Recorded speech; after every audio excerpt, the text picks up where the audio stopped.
Yo, доброе утро, мир. I feel like a radio morning show nowadays. So, let me share the screen with you, Bratan. Share screen. Yeah, already share screen. Okay. So, all lectures, I'm collecting this summary of things that we have discussed, so I'm not going to read it all. I just want you to be aware that all the slides will be accumulating like all the things, so when the year ends there are all these recommendations, grouped. What we said last week is that I had that most studio in Novichoki don't pay attention so much to this editing. That's why we're being so annoyingly paying attention to all these editing things in post-production. To avoid cleaning the group, find the instrument that is more suited to hold the whole group and edit around it. Lead vocals need to be edited, of course, to make the best results with timings. Listen to 2 bars before so you can have a context. That's all clear. There are these ways of hiding your crossfades, and it's really useful. We also discussed, and by the way, I didn't put it here because I was taking this from the book, but I added this, like there are different types of fades, and they have a time and a place, so use them wisely. Let me just get rid of this, make it for now, whatever, I'll leave it like this. Okay. And time stretching can help us, but it's also mostly for local work. One needs to learn about phase and crossfade types. Fuck, I'm so stupid. It was there already, so I can undo. Let me just leave it like this. Yeah, sorry, Bratan. I just sometimes I do things and then I forgot what I did. Too many shit. So one needs to learn about fades and crossfade types and use the most appropriate for each circumstance. Tuning problems, such as it's a mixed problem and a musical problem. There are ways to mask your editing artifacts. Tuning adjustments are not only necessary from the point of view of the singer, from the rest of the instruments. That's what we're gonna see today. Exactly that.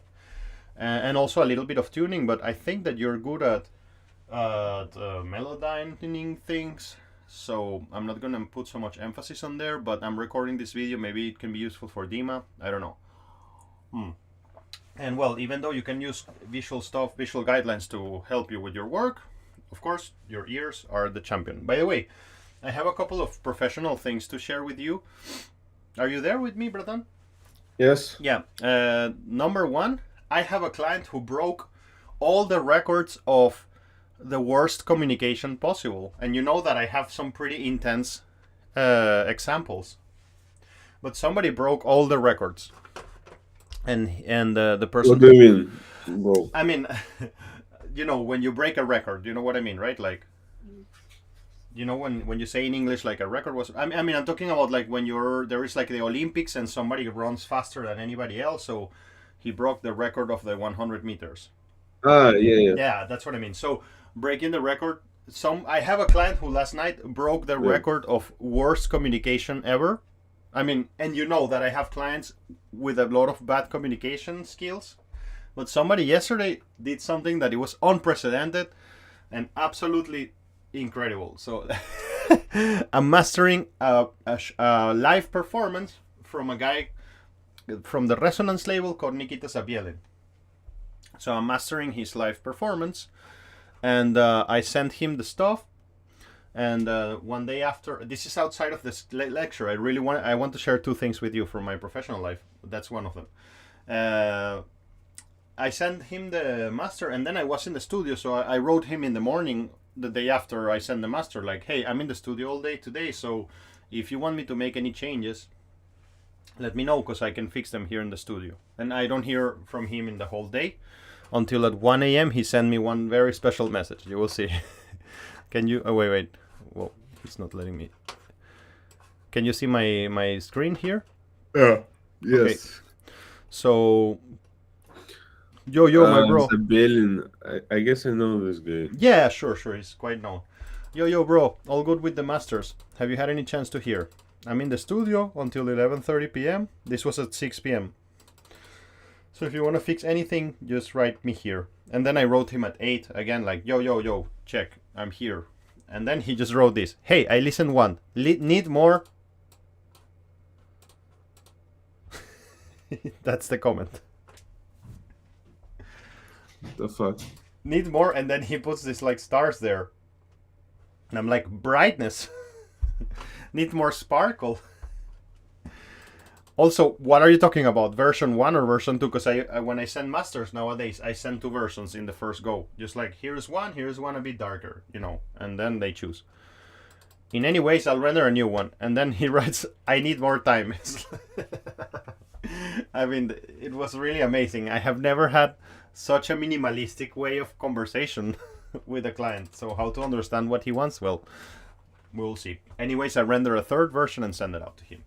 And the second thing I wanted to share from you from my personal life is that my Sennheiser HD 650s, their top end got blown up. Like, they don't reproduce the high end anymore. Like, I mean, they after 3 years of heavy use, they really get tired. You know, I heard a commentary, and I really recommend you to listen to this video. I'm gonna show you where it is. It's in our channel of the unofficial universe, musical universe. Like, I once posted remember that you can hashtag here, I'm putting like categories, so there is a category there for mixing. Wait a sec. Yeah, you see, this is Andrew Schweppes talking about mixing with headphones, and it's a really cool video. I really recommend you to check it out, because it will give you a lot of confidence on working with headphones.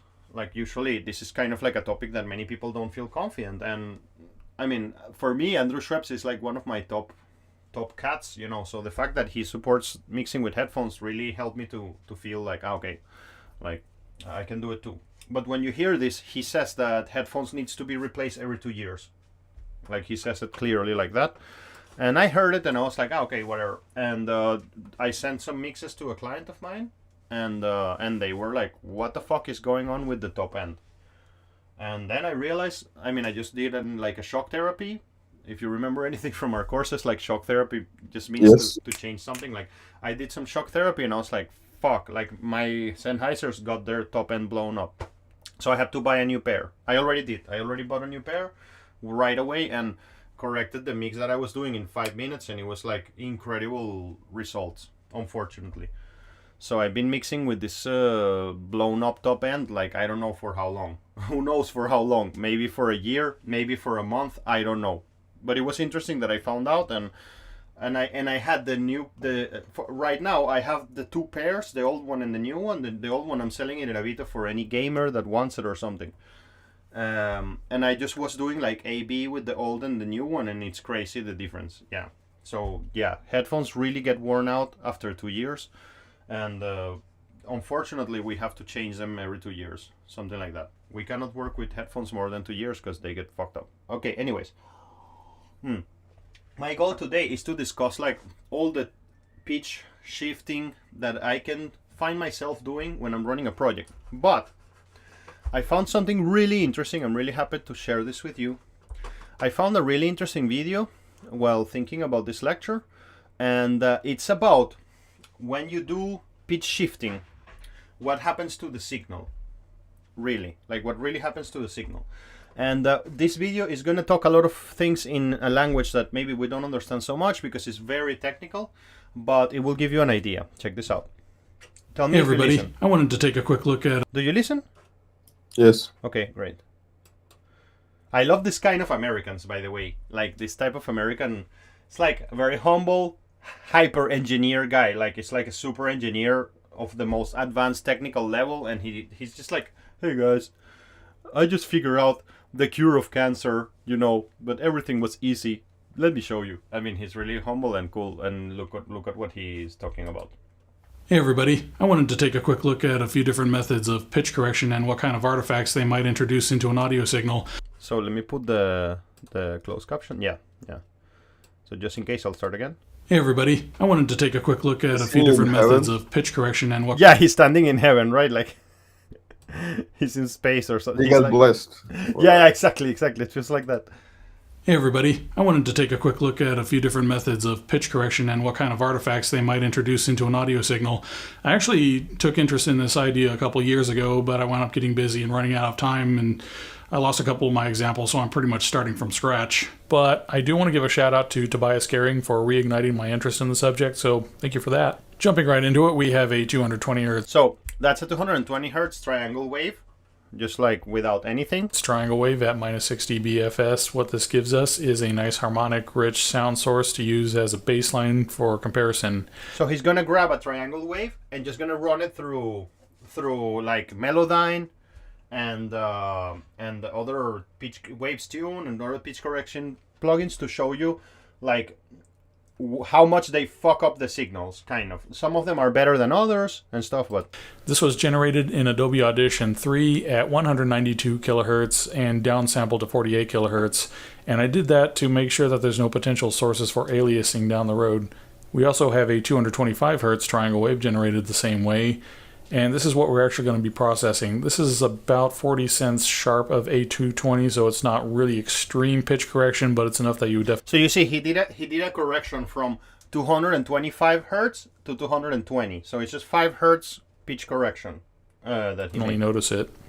So our first example here is Solemnity Melodyne. This So you know, compare the original one, which was this Yeah, one. like kind of some dirt in low end. Yeah, exactly. So our first example here is Solemnity Melodyne. This is the newest version as of recording this video, and the result kind of surprised me because our peak is minus 6 dB FS, and we start seeing noticeable artifacts around minus 72 dB FS. And I think it's interesting to note that this is not harmonic distortion like you would get in some kind. So you see, it's very cool. I mean, because this guy knows his language really well.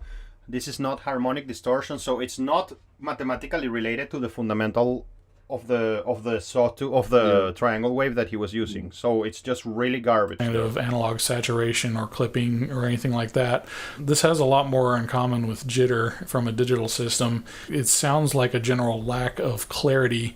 I think it's interesting to note that people go out of their way to get the best possible analog. This is a really cool thing that he's saying. Like people spend millions of dollars or whatever to get like the best clean signal chain possible from singer to computer, and then they, to digital converters, and then they run it through pitch correction and wind up with these sideband artifacts which are similar to what you would get from 1970s analog to digital converter. So you see, it's kind of like it's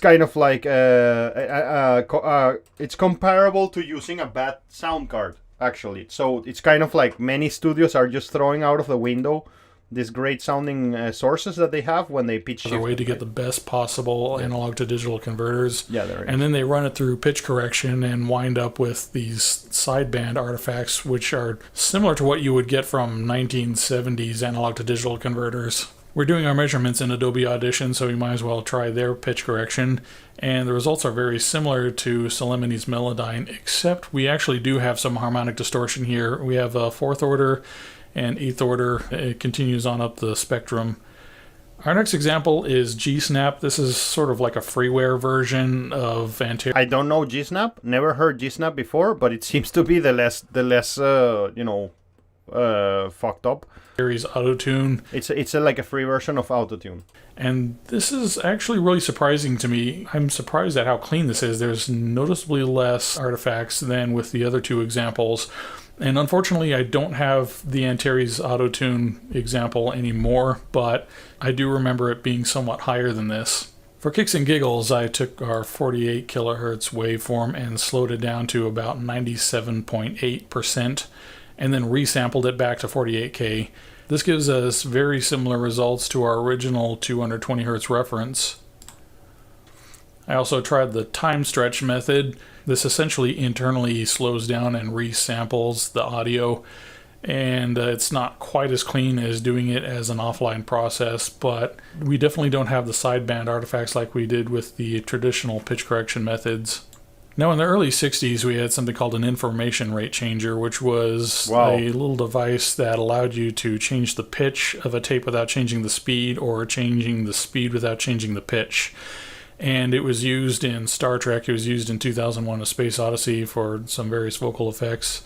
And that was kind of the beginning of being able to fix notes artificially. And by the late 70s, we had digital pitch shifters, which made it a lot easier. When people sing out of tune, they generally tend to be fairly consistently a little bit flat or a little bit sharp. So I would just split the track and run it through a pitch shifter. And whenever I got to a note that sounded like it was a bit too iffy, I would just switch to the pitch shifted version. And just looking at Vegas's pitch shift, we can see some interesting little side bands. They're less than what you saw in the actual pitch correction programs, except for G-Snap. But you also have more manual control over this, so it's kind of an interesting little give and take thing. Looking at Adobe Audition's pitch shift, this is a horrific mess. So the quality of your pitch shifter definitely makes a huge difference. And really, most of the time when I have to do some kind of pitch correction, this is how I do it. I did have another example, RBC Voice Tweaker. It really introduced a lot of audible artifacts, more so than any of the others. So I'm really surprised at some of the results here, particularly how much the difference just the algorithm for a static pitch shift can make. Anyway, I hope you learned something, and be sure to like, share, and subscribe. Thank you, God. Came talking to us from heaven. So yeah, that was super interesting for me. I don't know how do you feel about that, but for me it was really great to understand this and to see like, oh shit, like of course the algorithm of pitch correction is there running, so it's obviously better just to pitch shift the things that require pitch shifting and not touch anything else. So let's go back to our project. By the way, of course, Andrew, I read your message about the plugins. I don't care about plugins here because this all I care is about the editing. But I told you last week that there is this kind of like tricky thing there that I left wrong on purpose. So if you haven't asked me a question about this, it means that there is something that you're not doing right, because basically I tell you there is a whole chunk of the material that is missing. So I'm expecting you guys to guitars. Yeah, exactly. I was expecting you guys to write me back like, what the fuck with the guitars? So we can fix it, because the point is that I wanted to do with this exercise was kind of to give you a simulation of real life mess, of the real life mess. And also you have no saxophone, you have no vocals there, and I need to give them to you. So sure, I got it. Yeah, when you're ready, just write me. I really don't care so much about the timelines. All I care is that you guys really run the whole thing. So, okay, now we are back to the same project, and let me just play 1 second and make sure that we have signal. I'm not going to start with vocals, because I really feel that you are strong at this. In my feeling, I may be wrong, but in my feeling you're strong at this, and I just want to talk about some other methods of pitch correction, or not other methods, but other things that will need to be pitch corrected. So let me once again, I need to close this door before my little monsters come here.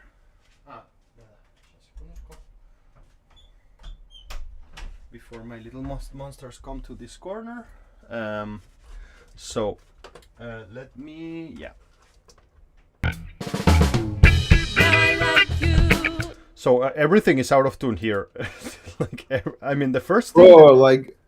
Even drums is out of yeah, and I'm talking about the instruments, not yet talking about the vocals. So let me hear 1 second. Like, for example, the first thing that stands out that I feel is super out of tune is the guitars, or at least the guitars in reference to the other instruments. So how can we know who is worst? Well, one of the things I do to know which one is worst is to put here a tuner, like a tuner, just like you will use for tuning a guitar or something like that. How's your experience with the Melodyne? Look, the reason why I love Melodyne is because, wait a second, let me see where is the tuner? It should be here. 1 second, I'll answer your question in 1 second. I think there is not a stereo version. That's why. Well, here it is. Look, what I love about Melodyne is I used to have like a pirated version of it. That it was the Super Pro version, so that you can tune like a lot of tracks at the same time. I understand that in this version you can't do it, right? Or did I miss Yeah, something? right. Huh? Right. Yeah. You can't. Yeah, and that was the best because I mean that I love Melodyne because of that function, because you could put like 10 tracks at the same time and see the length of the phrases and correct it.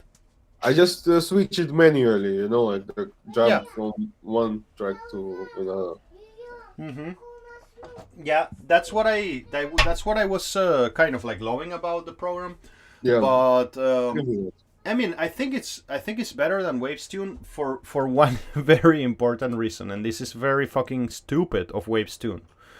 I mean, basically, it's kind of like the like it all of them kind of suck. We need all of them, and the reason why I prefer Melodyne over Wavestune, it's because of an incredibly crappy thing of Wavestune that I'm going to show you right now.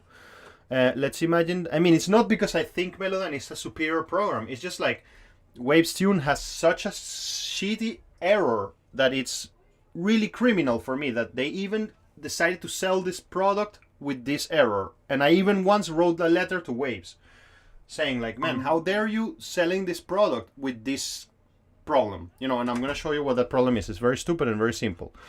Let's say that I'm like here and I'm in a session, and imagine that I have recorded like song 1, song 2, song 3, song 4, and song 4 is here kind of. And so I'm going to put here the some vocal line. It doesn't matter what's happening. And I'm going to load Wavestune. And I figured this out over the years after work, and then I was like, no way, man, how can it be? So look like outside session limit. So after bar number whatever 150, I don't know what number of bar, Wavestune doesn't work. That's it.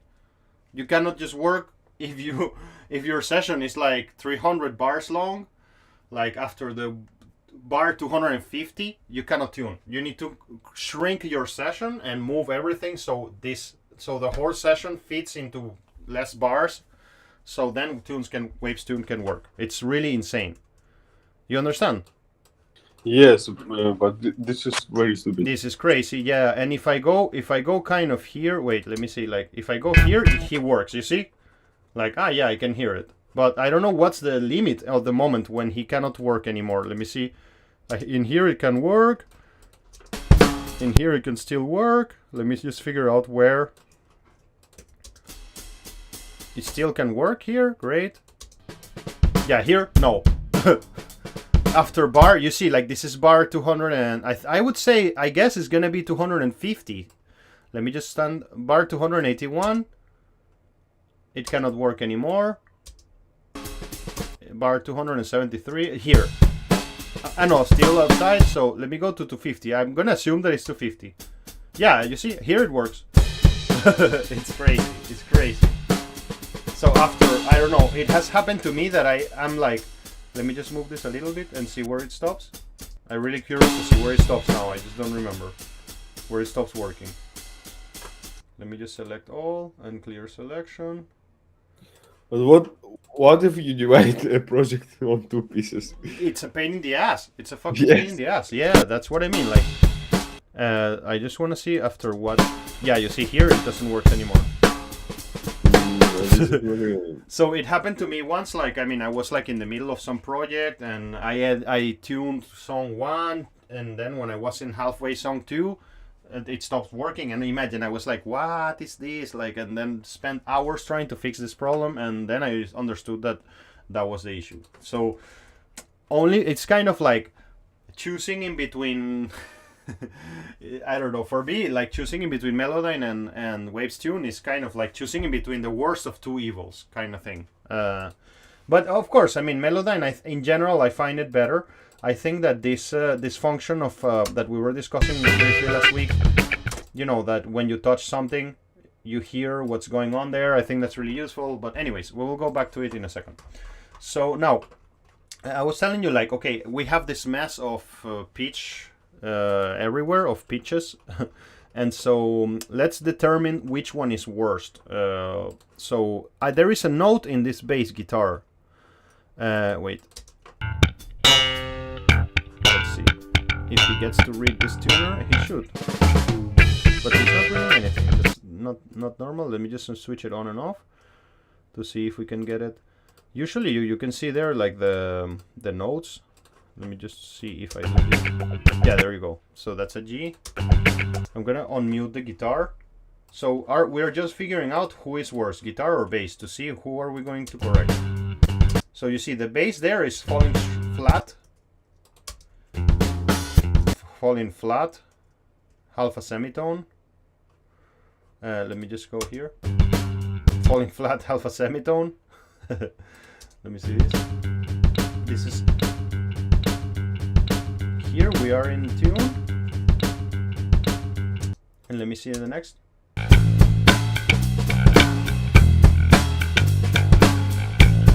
So, whatever. A lot of things are there. Seems to be the majority of them seem to be flat more than sharp. Let me just try to... Sometimes we fall in the note. Fall in the note there. Fall in the note. So I'm actually...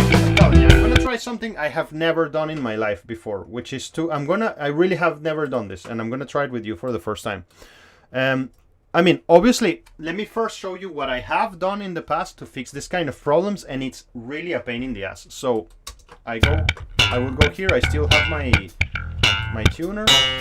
You cannot read these notes because they're shitty played. Wait a second. So okay, let's see this note here. Oh shit, that's a flat G. So I would open here the audio suite and go to pitch. That's what I would be doing in the past. I would open pitch shift and then I would go like, okay. So I need to push this up. Something like 20 cents. And then I'm gonna render that. And now let me see it again. Oh, great. That's the correct note. And now I would go and check all the notes that need checking and fix them like that. So that's an option that we have. Today we're gonna discover together if we can do this with Waves Tune or with Melodyne. We will see. I have never tried. So what's up with this one? Oh no, another F that it's like flat. So let's go and render this. I mean, of course, maybe the best option is just to call the bass player and say, man, let's re-record this. Like, something went wrong. Like, and I remember this session very well. Like, I was really careful about all my details and very careful about everything. And it's just like the bass player, you know, what happens is like usually when you're playing bass, like you really need to fall.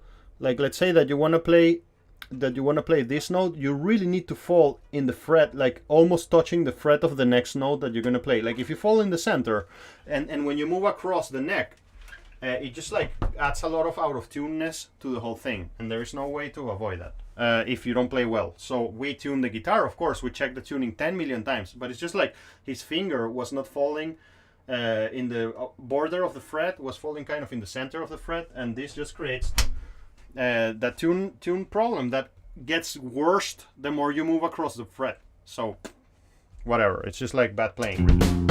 So okay, then I would go and like I already rendered this one. Let's see, F, great. So that's an option I have, and then I can continue. Let me see what happened to this. Did it? I cannot read it. Oh.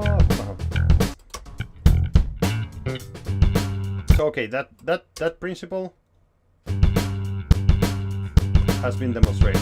This one is this one. You see, this one is a beat sharp, so we will have to do a bit of less cents. And let me render it now and see how it goes.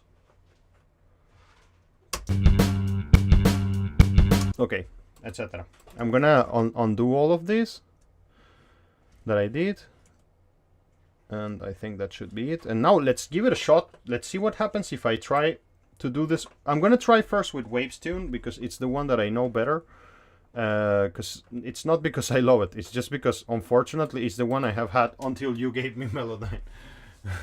So the first thing we need to do obviously is to find the key of the song. So nowadays to find the key of the song, I showed you a principle once in Foundation of how I do this, and I kind of gonna show. I'm not gonna show it to you again, but Scale Finder, Musical Tool Scale Finder, but there is a really cool function in Waves Tune that I liked in order to do this, which is this little piano here. So when you touch it, I guess that it's not working now because, wait. Yeah, it's not reading those notes, of course. You can't read those notes, it's not natural.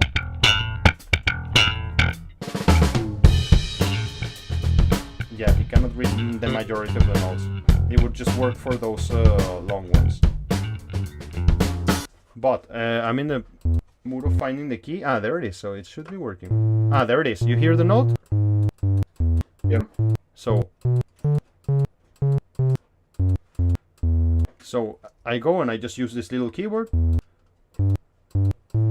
So far it seems to be C. Yeah, I also doing this by ear with the piano. Yeah, exactly. Let me just go.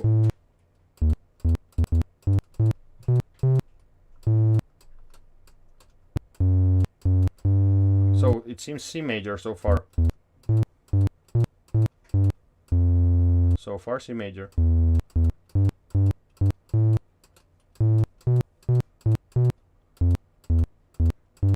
That's the chorus. I guess this is C major. It's C major, yeah. So well, of course we will go and choose C major. I mean, this song can be only in the C major. Yeah, because it's to Novichok. It's everything to Novichok. So it should be. And let me see, I'm going to run it through... by the way, is there anything in the algorithm of Wavestune that I can change that will make it more like instrumenty and less vocally? I don't see anything here. Format corrected, range generic.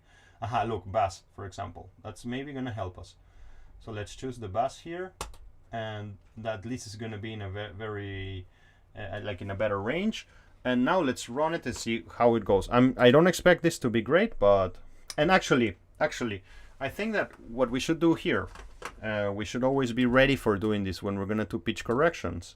One of the things we should do here is imagine, like it's like going to be a little bit of a pain in the ass because I have two microphones and I want to tune the sum of those two microphones. So I need to put a tuner in the bus, not in each one of the individual microphones, because if not, microphone 1 will go out of tune with microphone 2.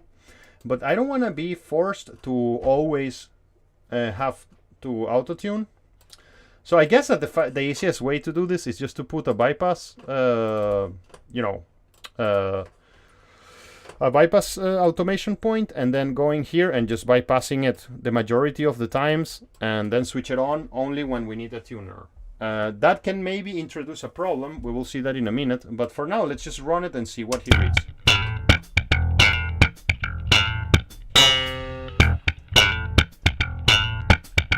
And by the way, some really important thing here that I guess before I run this, I think that I removed it on purpose. Well, actually, I shouldn't have removed it. It was a mistake.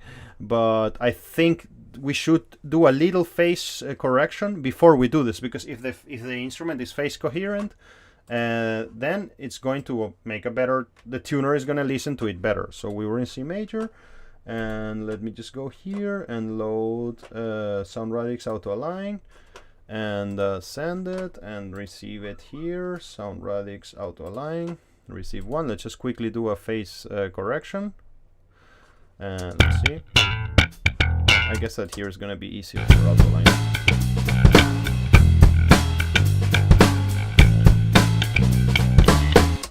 So you outline the DI and the mic. Yes sir. Just because so the tuner can catch like a nice signal.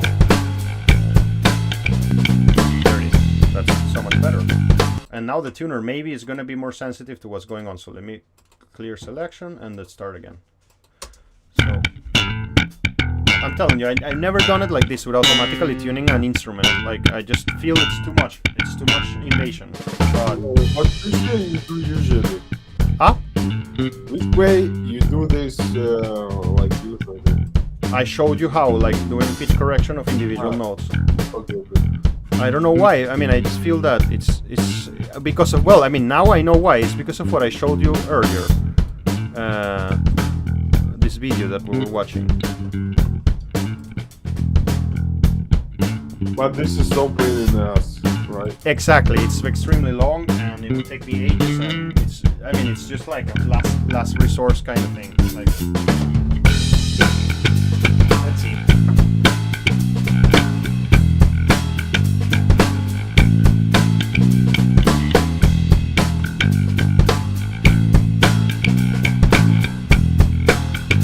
So let's see what's up. Yeah, you see, and he read like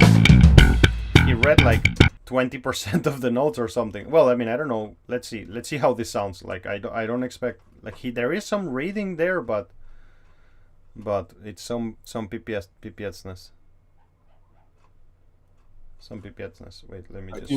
I know what I hate about Melodyne. What? So if you like tune a section and you want to move all your tracks, Melodyne stays on the one region. So if you move the whole project, Melodyne. Yeah, bro. Yeah, I totally know what you mean. The same happens with Waves Tune. It's the same. It's super annoying. And also, if you edit something after in Melodyne, is worse than in Waves, because in Waves, if you edit something, let's say that you already did the tuning and then you make a little editing, Melodyne kind of like writes a new waveform on top of that, and if you change the editing, it doesn't change in Melodyne. Like in Waves, it doesn't happen like that in Waves Tune. But anyways, I mean, this is gonna be crap for sure. Let's just have a listen and see what happens. Like, I mean, I think that we're just fucking up the signal. You see, like it just did that, like, so there's with a funky bass. We're gonna suffer a lot here. Drunk. Here it didn't read anything. Let's go to Melodyne right away just to see what's up. And we have a third option that we will check out. Like, I wanted to see all the tuners today. So the other option we have is Melodyne, thanks to you, brought to you by Andriucha Selemoni. Yeah, here is Melodyne. So the key is going to be open scale. Let's choose it. Western, major, C major, right? It's already like in major, and tonic will be C4. Yeah. So, okay. And that's it. I got the key of C major, and let me see if there is a place. If you know it, tell me, because maybe you know this program sometimes better than me. Like, where can I change like, if I can choose kind of like the range, minor, lowercase, look. I mean, the range that you see? No, more like, so it's like a bass guitar, or if there is a different algorithm. It's in algorithms, but it's not connected to any instrument. I see. Okay. Set the default inertia percussive. I guess I'll put it polyphonic sustain, no. Polyphonic decay, no. I guess I usually put in automatic and it works. Yeah, exactly. That's what I'm gonna do there, because I don't. I sure know polyphonic. So, but let's see. I guess that Melodyne will also fail. I need to transfer. Yeah, to hit transfer. So let's go. So right now he's reading. Yeah, he's reading.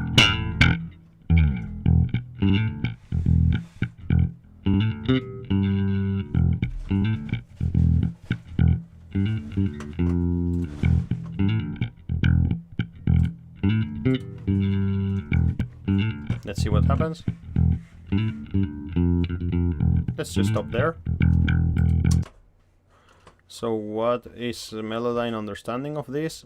I think nothing. And this is what it means. Sometimes it happens like this. Has this happened? So now you have to change the algorithm. Yeah. I guess. Let's try with... Select all? Ah? Select all, maybe, and change. Yeah, I see your point. Select all, and let's go here and change to percussive, I guess. Melodic, maybe. He's gonna have to melodic, I think. He's gonna have to redetect. So let me just select all. Let me just do a redetection here. Command A. Another good thing about Melodyne is that kind of it has the same what's the name, key commands than bro, sometimes it fucks me up also, because recently I did a tune in Melodyne and I pressed like Command Z and it deleted the Melodyne. You see, that sucks. That's where the Pro Tools function. I really don't mean to always propagandize Pro Tools. I'm just telling you what happens to me in that case. This autosave every 2 minutes is wonderful because it's like a back in time kind of thing. So I mean, what happens with Pro Tools is that it's creating. There is this folder. Ableton got this also. Perfect. That's amazing. So I guess if you have it properly configured, then you have nothing to fear. It's like. Pro Tools have this. They make you this. Where are you? Troll use session file backup. So yeah, every 2 minutes is making a backup there, and then that's. I love that it's like that because you can go like, oh shit, like I remember that before launch it was like this, and then you can see like 11, 13, and then import session data from there to your new session, and boom, and you're there. So that's pretty cool. Okay, so it seems like Celemoni will not be able to do anything for us. Let me go to the more. Wait, did I change the algorithm? Wait. Yeah, there we go. We have something going on there. So this is melodic, right? This is melodic. I'm gonna do it again. I'm gonna select all, and I'm gonna clear, and I'm gonna do it again because I selected the algorithm while it was reading. So just in case, I'm gonna just go here and choose melodic. Do you think that when you transfer everything, does the single get changed without applying some pitch correction? Yes, that's the point that this guy is kind of trying to show you there as well. Yeah. Even when you don't move anything, right? I would think, yeah, man. Because it's mapping the signal. Check? That's why I usually put Melodyne like kind of like I do 2 separate tracks, and then I have like my own touched signal, and then I just move. Yeah, because it's you're right. So I'm gonna just run this again and see what results we get. Can we check this somehow like with the triangle wave? No, we need to do this ourselves. Like we just need to do it. I need to get a good oscilloscope because I don't have an I don't have an oscilloscope right now. What's up here? Wait, let me just select all. I think that I need to start again. Select all and then restore original. No, delete. It seems like nothing is there. But that guy. He showed some changes in signal after he treated the... after 5 hertz of correction. Yeah, you're right. I still expect this to have an effect. Like, I mean, just by reading the transfer, you're kind of like inside the mapping of the... Because you can already make manipulations, so I would be skeptical. I would not let it run in a track that I don't need it to be running, for sure. Like, just in case. So let's see what he grabbed there. So did it work somehow? Yeah. Wow, that's pretty way better result. Let's see what happens there. So cool.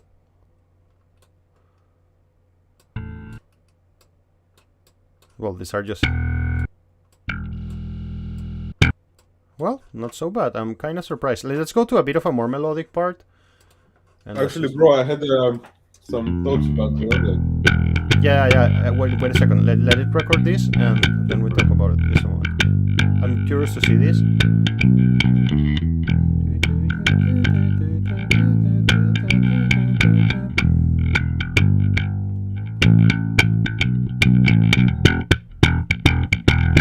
Okay, cool.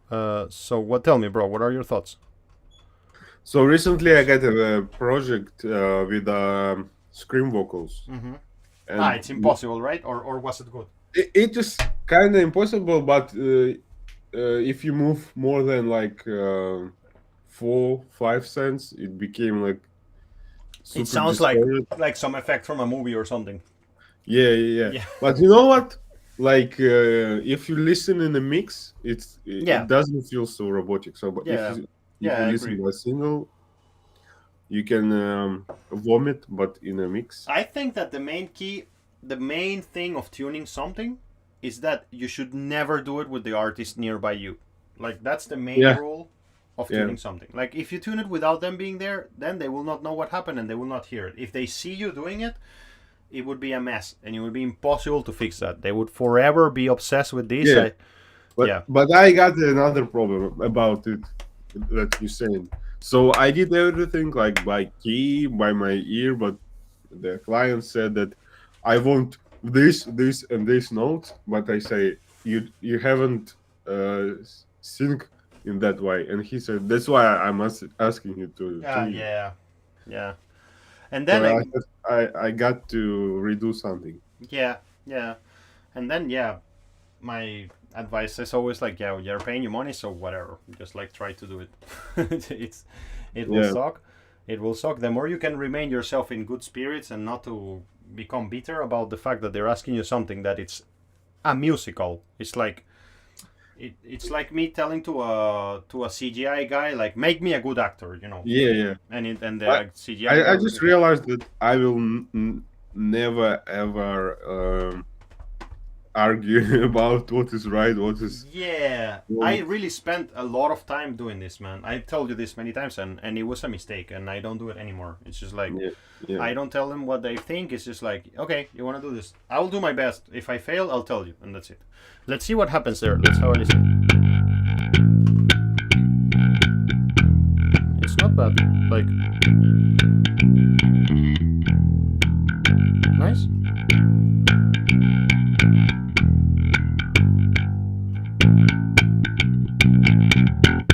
Seems like it's not changed. No, I think it is. I mean, it's just like very slightly. It's like a couple of cents. But I think, I think he automatically centers it, right? Or I need to select all, most likely, and maybe there, like, what do you want? No, I want. Is he already quantizing it to the? Yeah, it is, because I chose this function of key scale, right? So he's already putting it in the tonal center of each one of those tonics. No. Yeah. So that's great. Do you think so? Like, can you zoom in? Because I don't think it's. Yeah, let's have a look. Just a sec. Because I have never experienced that Melodyne automatically align it. If you zoom it, no, wait. Yes, I'm sure of this. There is like really. Yeah, wait. I'm sure of one thing. Yeah, it's this thing here. No, this is the pitch grid. Wait, pitch grid on and off. Just zoom it. Zoom in. Yeah. Where is the horizontal zoom? Like, here's this waveform zoom, and I'm super stupid right now, but pitch editor, noise editor settings. Wait. You can see the pitch enter in here, yeah. When you see these arrows. Yeah, I just think all I want to do is to I fucked it up. Very much, I guess. I changed the pitch center, or give me a second. Let me undo. I don't know what I'm undoing. Yeah, that's great. That's what it should be doing. And no, there is a. I remember that in Autoline, in Melodyne, there is a quantization of notes. Like, I really remember this. Yeah, it is in the upper section. Yeah, so the last one or pre-last? No separation. No. Yeah, no. There is like a quantization of. Yeah, there is, like, maybe it's in like right click on a pitch. Yeah. Tab. No. Let me check. I'm gonna open an. Yeah. Sure. I think it may be this one. Wait. No. I just really remember that. Like, there was a time when I used it a lot. It was like a couple of years ago, and auto scroll, and also I'm not getting a zoom in. Wait, I remember it's in. There it is. So, there we go. Sorry for that. So let me just make a big zoom. I mean, it looks like it's in the tonal center, really. Like, I think somehow we don't have this stuff. What stuff?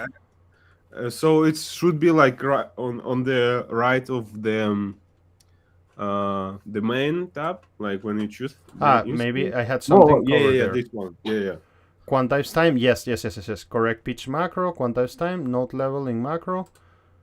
Yeah, there it is. There it is. Yeah, you're right. So yeah, bro, I remember now. You need to select all and then go here and then say, okay, bring it all 100% to the pitch center. You see?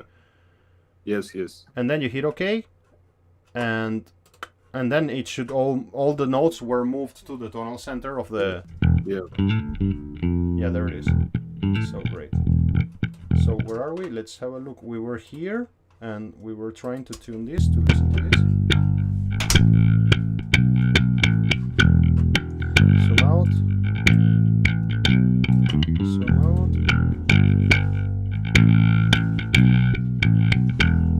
Zoom out. We're here. So we were in this part, I guess. Wait. No, it was earlier. Here. Even earlier. I like something about Waves Tune. I'll show you something. I'm gonna open Waves Tune again. Yeah, that's really great. I mean, if I were to redo this song, I would try this, like to just kind of tune it because it's so bad. And let's do the same for the guitars. Now, there is something I really like about Waves Tune. I'm gonna make this guy inactive, and I'm gonna make this guy active 1 second.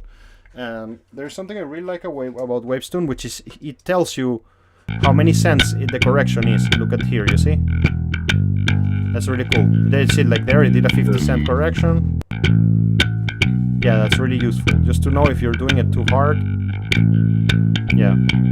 Something I don't like is that many of these plugins don't have, well, I mean, I guess that like a mix button will be really complicated because it would create some like some phase issues, and not only phase issues, but like some sort of flutter.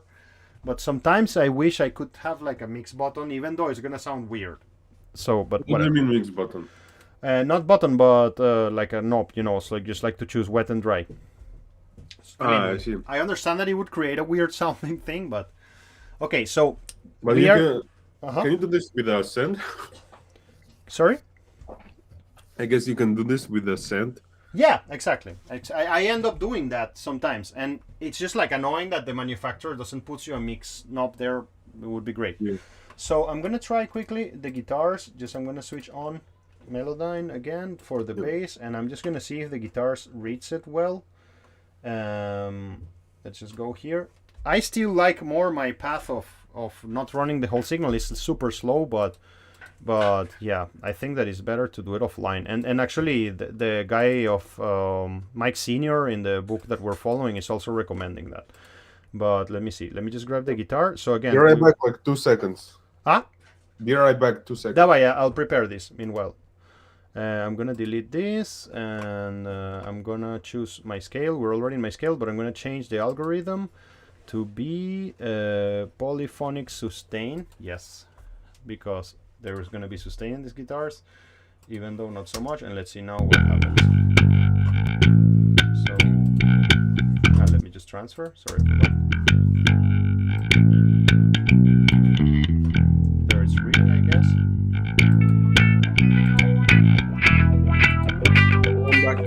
No, I guess I didn't.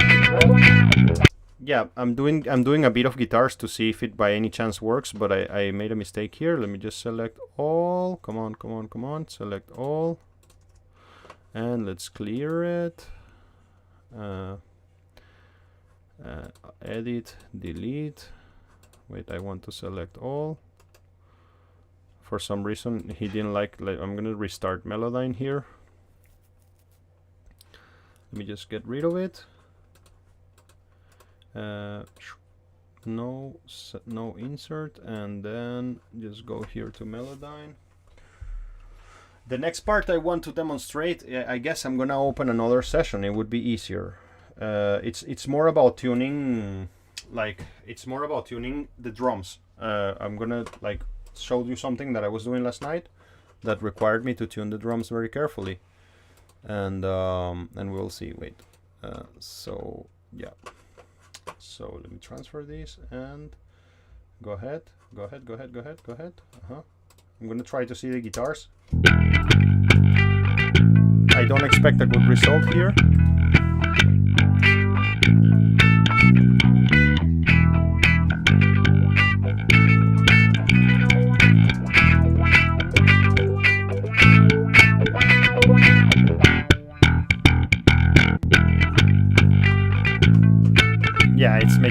Like, there's nothing we can do here. Let's try another algorithm, because I mean, I tried there. I tried the, and he's not even letting me manipulate this. It's very weird. Like, I cannot delete it. I can just. It's really weird. I've never seen that case like that. I'm in the algorithm, which is polyphonic sustain. So I'm gonna change it to another one. No insert. Wait, no insert. And then go here. So we go here again, Celemony and Melodyne. Just a moment. I'm answering to a client. Discuss this in the pensionary chat, okay? So we see what's up with everyone. I'm in a lecture now. Please, can you ask the question there publicly to see what's up?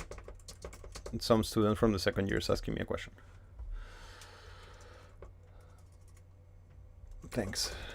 Okay, back to you. So I'm gonna try another algorithm here, and I'm gonna try melodic, I guess, again, and let's transfer. Go.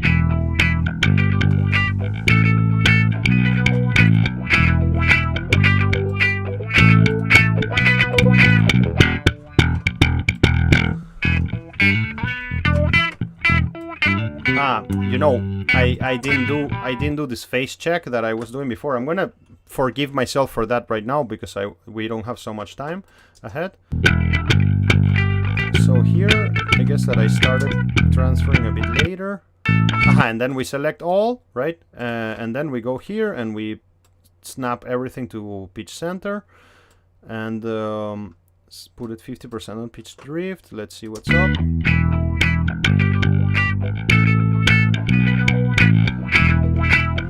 So now I'm gonna try. My goal with this is to switch off both melodynes and see if we feel anything interesting there. I'm gonna stay in this wow wow wow here. So let's have a listen and switch them off.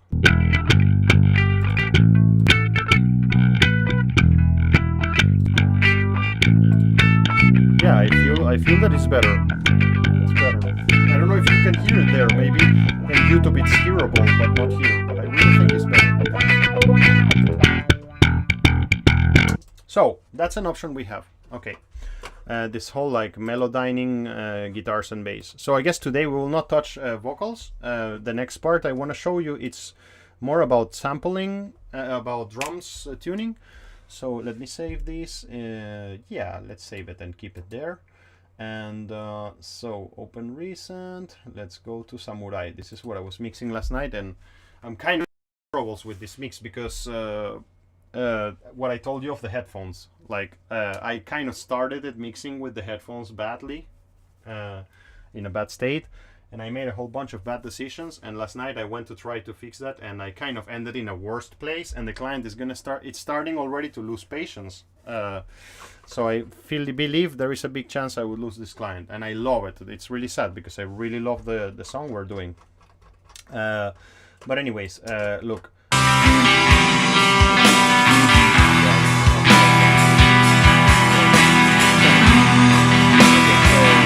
So let me just mute all the instruments. And actually, right after this session, I'm going to be mixing this to try to go back to what I had before because I kind of fucked it up. Yeah.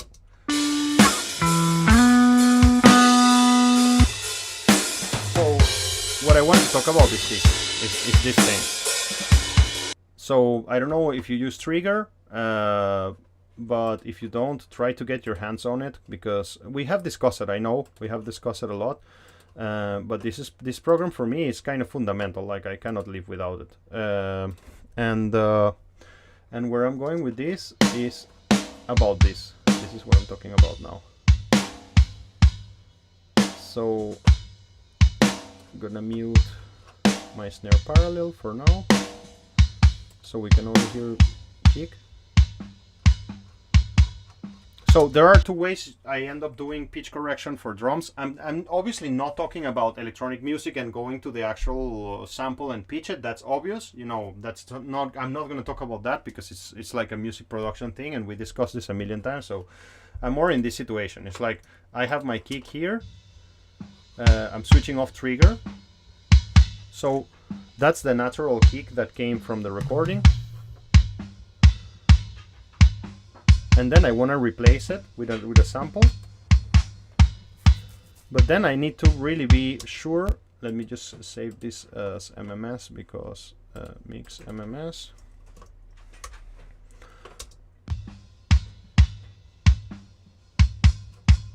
I need to be sure that the new sample I'm going to choose is in tune with the actual drums, because then they're going to sum up with the overheads and the rooms and they're going to sound like crap. So I end up doing something like this. I activate my sampler, my sample replacement. I put it in 100%. Let me just go to my headphones here and turn them up. Switch off the toms. Yeah, switch off the parallel tones. Do you hear something there? Yeah? Yeah. Yeah. Basically, I mean, I'm in the situation which is listening to the original kick and identifying the pitch there. And then go here.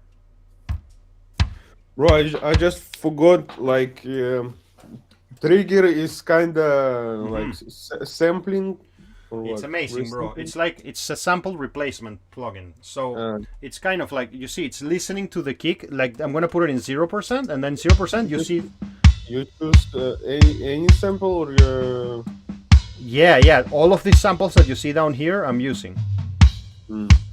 So I'm making a composite. So I'll show you what's going on there. So right now it's in 0%. So you hear nothing. This is the kick how it was recorded. Yeah, but it sounds nice. It sounds nice. But you hear this like and the hi-hat. Yeah. And when you're mixing this in all, it's really audible. It's a pain in the ass. It's really a pain in the ass. Like, so I really want to get rid of that. So you see, like, I can just have a really clean kick like this. This is not the kick I want, but you see, like I can really have a clean kick that gets rid of all that bullshit. But let's see the tuning of it. Look, like, you see, like, one is do, and the other one is kind of like not such an audible pitch. It's kind of like I don't know, plaque or whatever. So I'm gonna mute. I have many elements there, so I'm gonna mute those elements, and I'm gonna stay with with one of the kicks.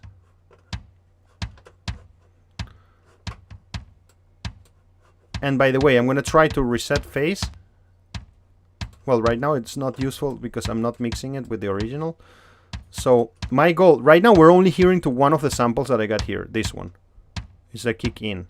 Let me do this. It's gonna be easier with another sample, which is gonna be the kick out. Let me just try a kick out. Is it a built-in samples or you? No. I have like a million. I have a huge library, and actually, I can give you this library. It's like 40 gigabytes of samples, just like that I have collected across all my career. And sometimes when I go to other studios, this is very history of mine, but when I go to other studios, I just search for the samples of other engineers and I take them with me, like, brutally. Like, yeah. So I have one that is it's like, I mean, so is it like recorded samples? Yeah. I mean, and sometimes you can load your own sample that you recorded this kick really nice somewhere. Or you can, I don't have my hard drive connected here, but I have this 40 gigabytes library from Alexander Prefiliev, for example. And you know, one time I came to Ilya and I was like, Ilya, man, I have a great gift for you. Here is Alexander Prefiliev Triggers libraries. And he was like, man, I already have it. Like, somehow, like, some other engineer took it from another studio and gave it to Ilya before me. So it's kind of like a legendary. But when you buy Trigger, this is Trigger 2. When you buy Trigger, he comes with these ones, like kick, snares, and toms. Like, they're called like that, CLA, kick, snares, and toms. And then back in the day, like, I'm talking about 2014, we bought this like expansion pack that is called Blackbird. And so it has like a Gretsch, SS22, a Ludwig, BD24, a Gretsch. Like, these are just kicks, you know, and then there are snares. So there's all these types of snares, and they're really great, man. Like, it's really, really cool. And also, I mean, for example, right now I'm mixing a song. This is going to be interesting, and I'm going to make a little parenthesis here to take us somewhere else, and a quick question: does it ruin the velocity things? Well, you need to dial it right. It's really it has a lot of parameters, and we can make a whole lecture out of it because it's really Tomka Rabota. It's a very small work. But look at the things that you can do with it. I'm going to show you a very creative use of it. Let me show you something here. I'm going to open another project that I've been mixing. Music, Amp Live, this one on Program Mind. It's a pop band from, like a pop rock band. Wait, save to Samurai MMS. Nah, don't save. Let me just open you this and show you. Same principle with this project, but in here we did something really interesting.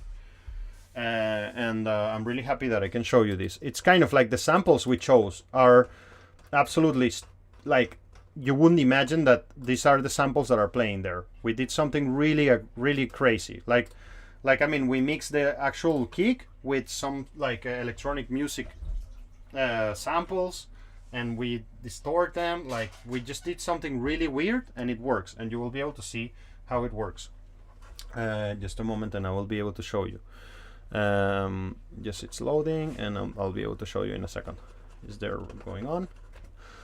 Go ahead, please. What's going on, Amor? Computer. Sure. No worries.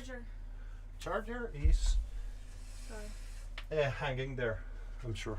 Okay, so look at the samples that we chose here. Let me show you. Wait.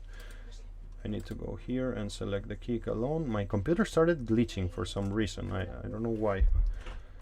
I'm not liking it.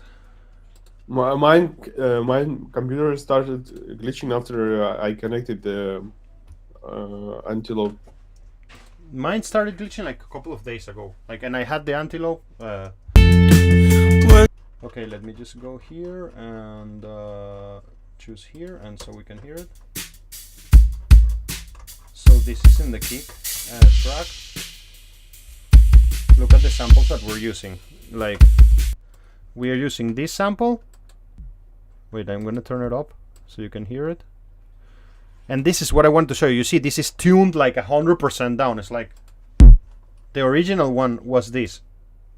Like you see, and we're mixing that with the kick. And the reason, let me show you the song a little bit, because if you hear the song a little bit, you will understand how radical this was and why we did it. Like, it was just really just an artistic decision. Let me show you a bit of the song so you have an idea of what we're talking about.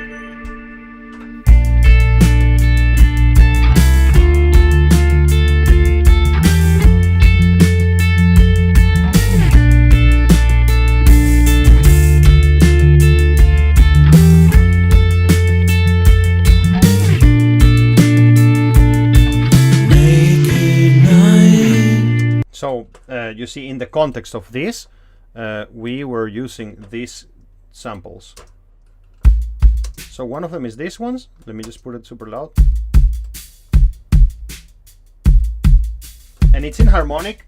It's a harmonic from the fundamental of the original key. And then we have this one.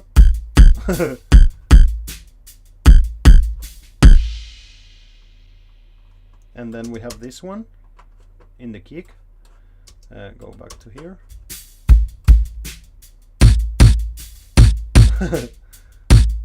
And we have this one. That's the best one. And so together,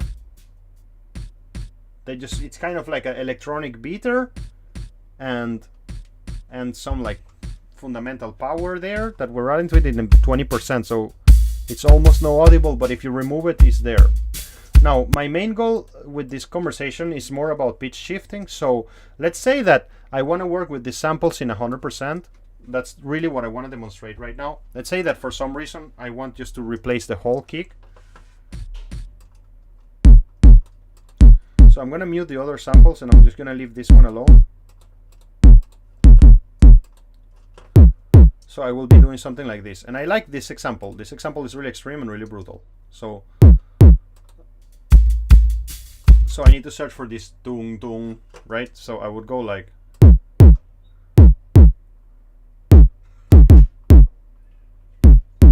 I guess that this is the closest I can get for now. Boom, boom. Let me see. Let me bypass it. Let's see. Nah, it's not good yet. Let me turn it down more. Maybe that. A bit higher. There it is. So, point being that I need to get closer to the fundamental of the original, and then I can blend 50%, for example. Look at the difference that this makes. Like, I mean, it's a very different kick than what I have, but the whole point is that how I tune drums, it's more like this way. The other way, of course, is just to tune like the samples, but you always have to take into to tune the actual waveform and the recorded waveform, and like we did with the guitars, to choose a little waveform and just like select tune to that guy independently. That's something that we can do too, and the same with the snare and the same with the toms. Like everything that I just show applies to snares and toms and everything. But the problem that you have when you're doing this kind of things is that you have all that signal in the overheads too. So the overheads and the rooms and everything. So you need to tune it to what you hear in the overheads and in the drums. So sometimes I go in like this and I hear to the kick alone in the overheads, and then I decide the tone that I need to go for the kick that is sample replaced by just locking into the sound that I have in the overheads.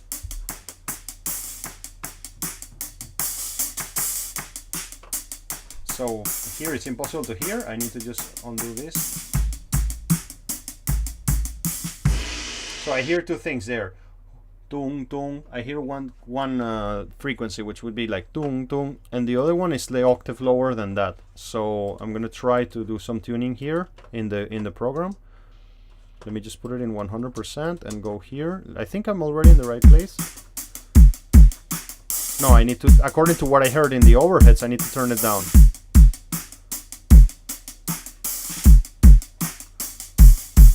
I ended up with 100% when I was working in the